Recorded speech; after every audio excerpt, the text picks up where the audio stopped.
So this is the Unit 3 seminar on Pythagorean theorem. We're going to go over the Pythagorean theorem and as well as apply the formula to several examples here on this handout.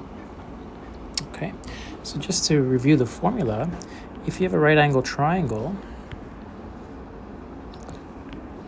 so here's a right angle triangle with a 90-degree angle here in the corner, we can label this triangle by its two sides. We can usually label them as A and B, the two shorter sides, and then, or legs, sometimes you call them legs as well. And we have the hypotenuse C. Okay, and the C is always the longest side of the triangle, and that side is always opposite or across from the 90-degree angle. And the formula that relates these three sides of a right angle triangle is A squared plus B squared equals C squared, which means if I take the squares of A and B, meaning I create squares out of them, right? The area of that square, who's A times A, and then the area of the square created here with B times B,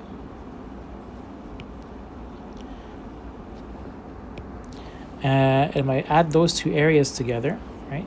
So this is A squared and this is B squared. If I add those two areas together, I'm going to get the area as if I took the square of the hypotenuse, C, right? C times C is C squared. And that's where that formula is. And you see this page inside your unit guide. There's a little activity where that gets you to explore this. And this relationship is only true for right angle triangles, okay? So it doesn't work if your triangles look like this, okay? It must have a 90-degree angle.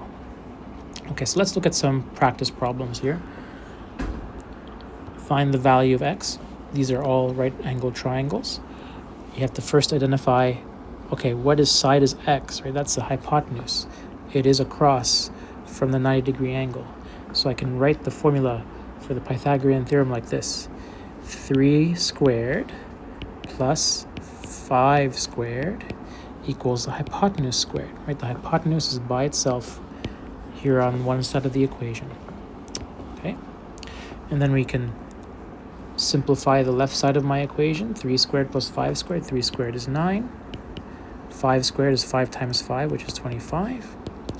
And that's equal to x squared. You add the 9 and 25 together to get 34. And 34 is equal to x squared. So what is x? We're trying to find the value of x. What number, when I square it, gives me 34? And to find that, you have to employ the opposite operation of a squaring. And that's going to be a square root. So if I take the square root of both sides, the square root of 34 will equal x, right? And the square root of 34, that's going to give you a decimal number. And that's okay. We're going to round it here. So 5.38 is the answer. And that means if I take 5.38 times 5.38, I'll get 34. Okay, and that's my answer for x. Here's another triangle. Again, you have to identify which side is the hypotenuse, right? The 7 here is the hypotenuse. It's across from the 90-degree angle. So when I create my Pythagorean theorem formula, 7 squared is going to be off on its own on the right side of the equal sign. And on the left side, I'm going to have 4 squared plus x squared. So now x is on the left side. What do I do? Right? So I hope you understand this. These are the two shorter sides of my triangle. Okay? So I'm asked to find the shorter side. I'm going to have to isolate for x squared. I want x squared by itself. And so I'm going to keep the 7 squared on the right side, but I'm going to move the 4 squared over onto the right side from the left side. Okay, so when I move the 4 squared from the left to the right, I have to change the sign. So now it becomes minus 4 squared. So now I've isolated x squared. I'm going to evaluate the right side. 7 times 7 is 49. 4 times 4 is 16. So 49 minus 16. And that's going to be 33. And remember, that's not the answer. That's just x squared. If I want x, I have to take the square root. And the square root of 33 gives me the answer for x. And that will be 5.74.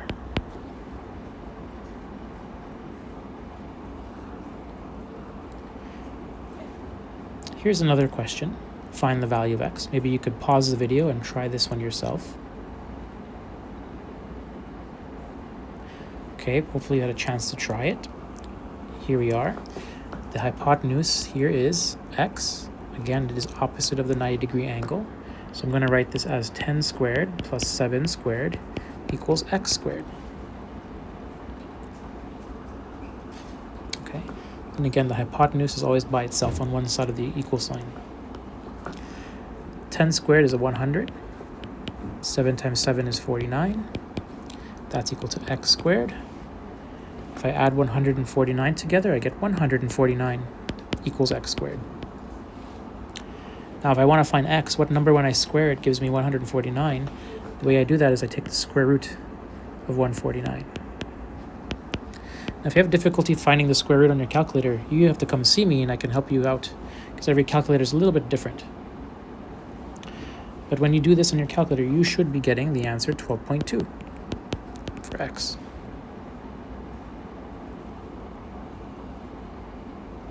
Okay. Now, as you're going through these problems, notice my answer for go back to the first one, 5.38. Notice that 5.38 is bigger than the 5 and the 3. We expect it to be so because that's the hypotenuse. In the second question we did 5.74. Notice how it is smaller than 7 because 7 must be the longest side because that's the hypotenuse. And this last question we did 12.2. Notice how it's bigger than this 10 and the 7 because we wanted that to be the hypotenuse. It has to be the longest side. 12.2 has to be bigger than the other two numbers. So that's a little quick check to see if you're on the right track with finding your answers. Here in this next question, we see that 3 is the hypotenuse because it's across from the 90-degree angle. And we're looking for x, which is one of the smaller sides. Okay, so we expect an answer for x that's smaller than 3. Keep that in mind. So as we apply the formula, we're going to write here 1 squared plus x squared equals the hypotenuse squared, 3 squared. So when I solve for x, I'm going to have 3 squared. I'm going to move the 1 over. When I move the 1 over, I get 1 squared. 3 squared is 9. 1 squared is 1. 9 minus 1 is 8. Okay, so there's x squared equals 8. If I solve for x, I take the square root of 8. And the square root of 8 is 2.82, which is just under 3. So there you go.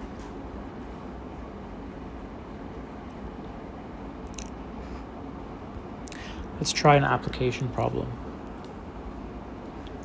If the foot of a ladder must be placed 2 meters from a wall, find the height of the ladder will reach.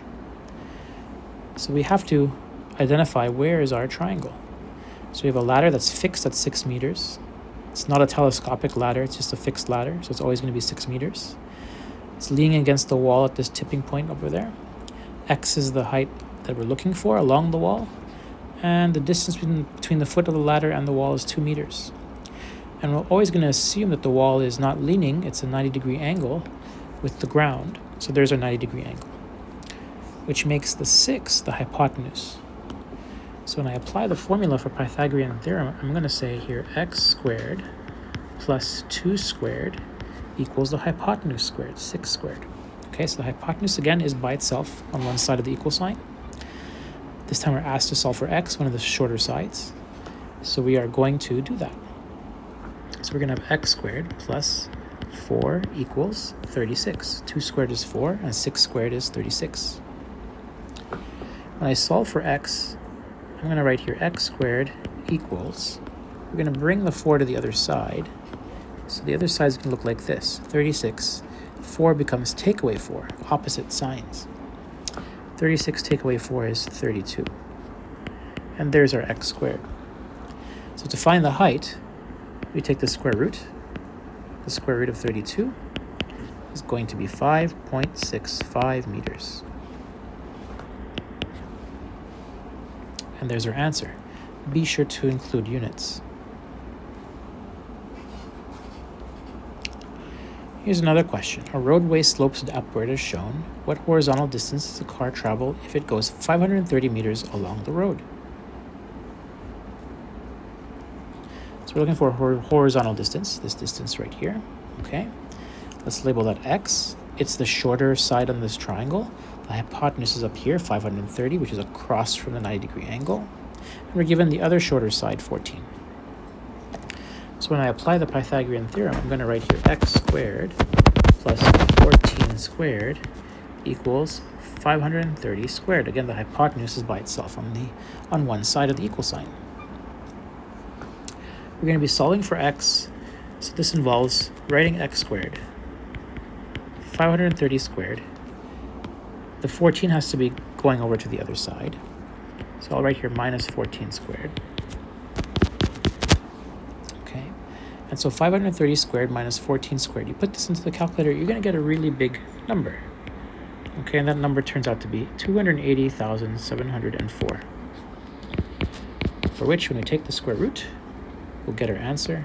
The square root of 280,704 will give you x, and that turns out to be 529.8 meters. Okay, it's important not to round this to 530. Keep it at 529.8.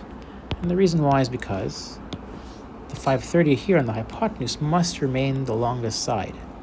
And so 529.8 is shorter than 530, which means our answer makes sense, but only if you do not round it to the nearest whole number.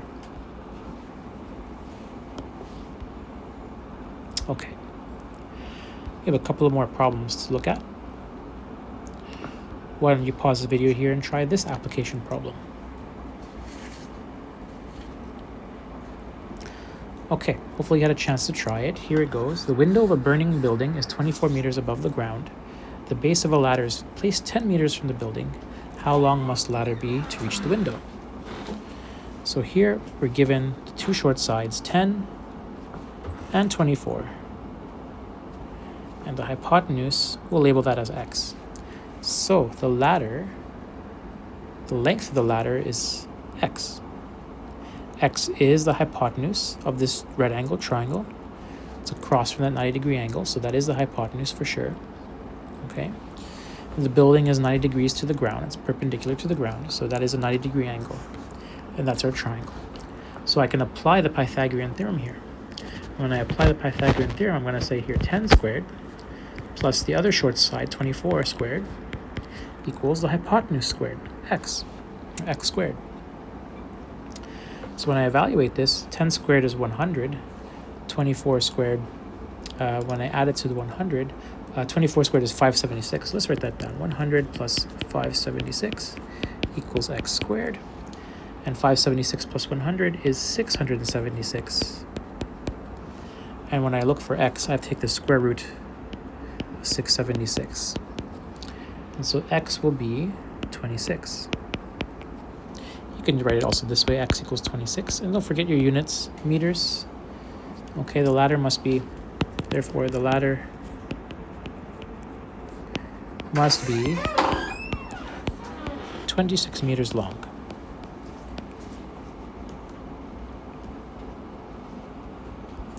Okay, so here's one more problem. Joe has let out 50 meters of kite string when he observes that his kite is directly above Sue. If Joe is 35 meters from Sue, how high is the kite above Sue? So you have a right angle triangle.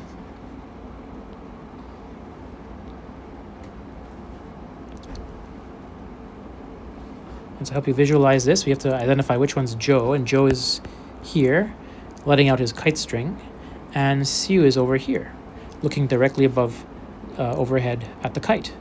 So how high is the kite above Sue? That's going to be x. Okay. So in my triangle here, when we're looking directly upward, we're going to make that assumption that we have a 90-degree angle. And so the 50-meter kite string, that's going to be my hypotenuse, because it is across from the 90-degree angle. So when I set up my Pythagorean theorem, I'm going to write this as 35 squared plus the other side, x squared, those are my two short sides, equals the hypotenuse squared, 50. Okay, so 50 squared. And so I have to solve for x. And just like before, when we have to isolate for x. So x squared equals 50 squared. What happens to 35? We bring it over, and then it becomes minus 35. Okay, And 50 squared minus 35 squared, when you put that into your calculator, you'll get 1,275. And remember, that is only x squared, not x. So x is going to be the square root of that number. And that will be 35.7. And don't forget your units. We have meters. So we're going to make a concluding statement as well. Height is 35.7 meters directly above Sue.